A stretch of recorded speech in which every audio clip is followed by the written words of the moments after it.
let me tackle the political angle. I've been crucified a lot by Chebukati in the media. I've been crucified by various government agencies, the DPP, the EACC. We have a lot of respect for what we have mentioned. But by doing so, by discussing matters that are pending before the court, that is defying the sub judice rule, I don't want to go to the details of the case, but I have one question for my friend Chebukati, whom I respect a lot. I've been with the government printer, Mr. Mwenda Njoka.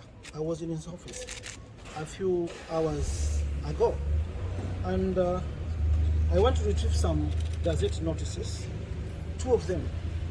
One is dated 21st December 2020, volume number 232, whereby in this gazette notice, Chebukati gazetted the by-election for Nairobi for 18th of February, immediately after my impeachment.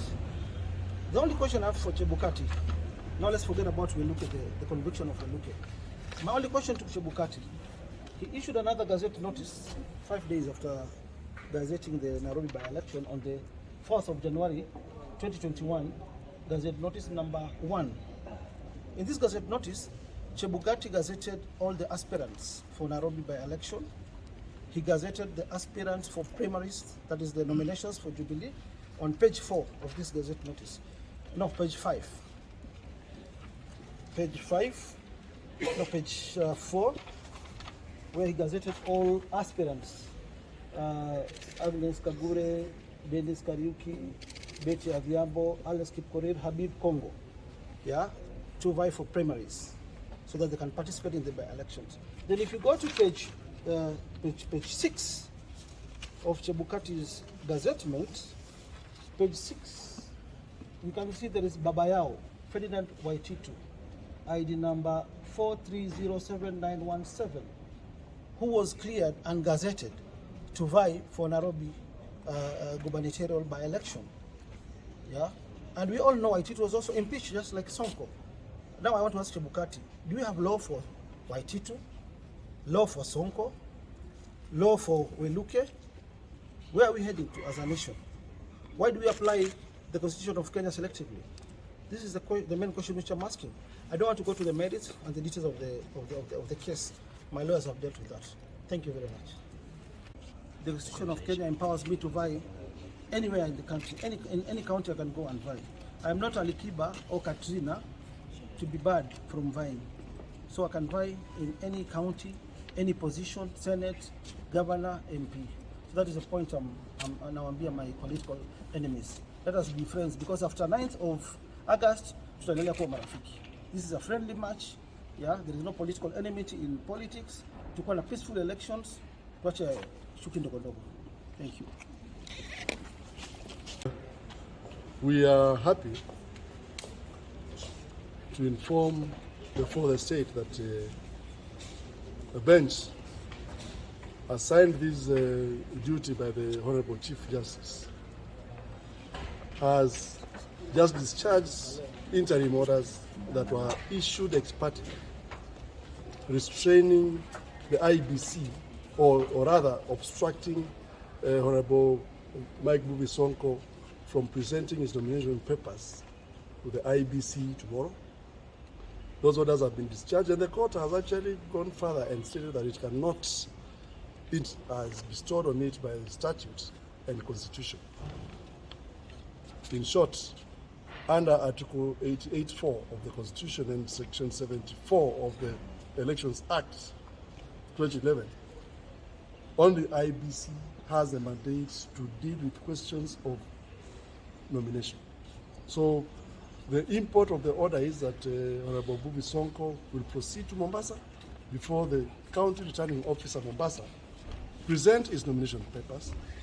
If the County Returning Officer rejects, in the unlikely event that the County Returning Officer rejects the nomination papers by Honorable Sonko, then the procedure is that we go to the Dispute Resolution Committee as set up by the IEBC in line with Section 74 of the Election Act, where now he'll be heard. And then if the Dispute Resolution Committee rejects his appeal, he moves to the High Court. The High Court cannot interfere with the IEBC's work, which is independent. It's an independent commission. So basically, that sets up a new cause for this petition. We have a notice of preliminary objection or jurisdiction of this court, because this is a pre-nomination matter that ought to be dealt with the IEBC with the established procedure as set out by statute and constitution. So basically, see you in Mombasa tomorrow. Mine is to thank the judges. They have issued good orders. They have upheld our constitution. That is what I'm most happy about. There are one or two things that I would like to say. As a community, as Kenyans, we have problems, like any other country in our society. We have problems to do with the terrorism. We have problems to do with the corruption. And we have problems to do with the general crime in the country. But my view is that all these problems we have, we must handle them within the four corners of the Constitution. We must handle them within the four corners of the statutory provisions. Let us not target an individual because of suspicion or because of certain imaginary ideas and so on. To do so would be subverting the Constitution, and the consequences will be fatal to all of us. Governor Sonko is not Kenyan, and we should not permit ourselves to manipulate, to water down the Constitution because we are targeting one person called Governor Sonko. I have handled matters relating to Governor Sonko, and you can see right through that certain people somewhere are trying to manipulate the Constitution. They are trying to manipulate the rule of law so that they can actually punish Governor Sonko or make sure that he does not continue to be in political life at all. This is completely wrong. Our solution as a country is to uphold the Constitution. Our solution as a country is to uphold the law. And as we lawyers usually say, that we must uphold the rule of law. That is what is the most important. What has made me very sad, extremely sad, is a media note that was released by Chebukati. What is that note? You have it. Governor Sonko, Wafula Chebukati issued a statement in which he proposed to give some interpretation of the law and some interpretation of the Constitution. I happen to know Mr. Wafula Chebukati. He's a colleague. He's a friend of mine. I practiced with him law in Mombasa. We appeared against one another, but we maintained friendship. But what he's doing now currently is completely wrong. Chebukati knows what the law of the country is. Chebukati knows what the constitution of the country is. What he is doing at the moment is wrong. Issuing statements purporting to uphold the constitution, purporting to uphold the law, and which I believe that he himself knows that that is not the proper interpretation of the law. He has no right to do what he is doing at all. It will bring the country into problems. It will bring the country into chaos. He should stop doing what he's doing at the moment. Governor Sonko is with us now. He will not continue to be with us. In another 100 years or another 50 years, he will not be with us at all. What is important is that we uphold the Constitution. We uphold the rule of law in the country. But let us target an individual because he's an individual that we don't like to see making headway. Let him allow Governor Sonko to contest elections. He made a decision to leave Nairobi to go to Mombasa. Mombasa is part of Kenya. Why should he be stopped from contesting in Mombasa? Let him hand to him a license or permit him to stand for governorship in Mombasa. And there he will be doing his job properly. Thank you. My name is Magolo. I practice in Mombasa. And I must say we are happy and we appreciate the decision of the judges today because they have stood by truth. And therefore, we shall be in Mombasa tomorrow. Those who would not like to see Sonko in Mombasa, you better accept it. We shall be in Mombasa, we shall present the papers, and God willing, we shall be there on the 9th as well of August. That's all for now. The fourth estate. My name is Odhiambo Derek. I'm privileged to be appearing for Governor Mike Sonko. I wish to restrain myself from commenting on issues that are before the court. However, I wish to inform Mike Sonko supporters in Mombasa that expect him tomorrow as he's going to present his nomination papers before the IEBC. That is a fundamental right that cannot be wished away. Those who don't want to see his face in Mombasa, remember Mombasa is part of this country. And further to that, I'm going to talk politics because I'm avoiding the issues before court. Impeachment is a pure political process. It cannot be equated with a criminal procedure or any other process.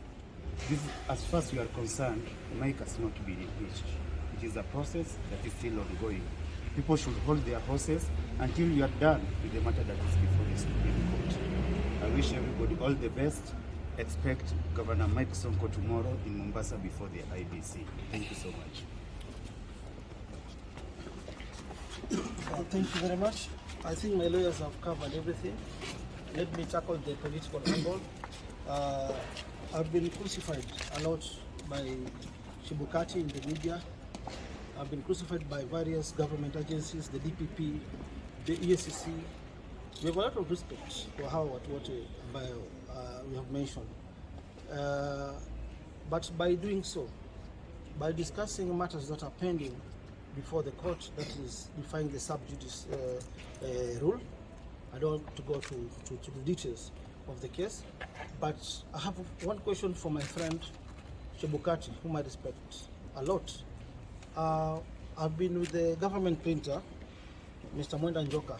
I was in his office a few hours ago, and I want to retrieve some gazette notices, two of them. One is dated 21st December 2020, volume number 232, whereby in this gazette notice, Chebukati gazetted the by-election for Nairobi for 18th of February, immediately after my impeachment. The only question I have for Chebukati, now let's forget about Weluke, the conviction of Weluke. My only question to Chebukati, he issued another gazette notice 5 days after gazetting the Nairobi by-election on the 4th of January 2021, gazette notice number 1. In this gazette notice, Chebukati gazetted all the aspirants for Nairobi by-election. He gazetted the aspirants for primaries, that is the nominations for Jubilee, on page 4 of this gazette notice. No, page 5. Page 5, no, page 4, where he gazetted all aspirants. Agnes Kagure, Dennis Kariuki, Betty Adhiambo, Alex Kipkorir, Habib Kongo, yeah, to vie for primaries so that they can participate in the by-elections. Then if you go to page 6 of Chebukati's gazettement, page 6, you can see there is Babayao, Ferdinand Waititu, ID number 4307917, who was cleared and gazetted to vie for Nairobi gubernatorial by-election. Yeah, and we all know Waititu was also impeached just like Sonko. Now I want to ask Chebukati, do we have law for Waititu, law for Sonko, law for Weluke? Where are we heading to as a nation? Why do we apply the Constitution of Kenya selectively? This is the main question which I'm asking. I don't want to go to the merits and the details of the case. My lawyers have dealt with that. Thank you very much.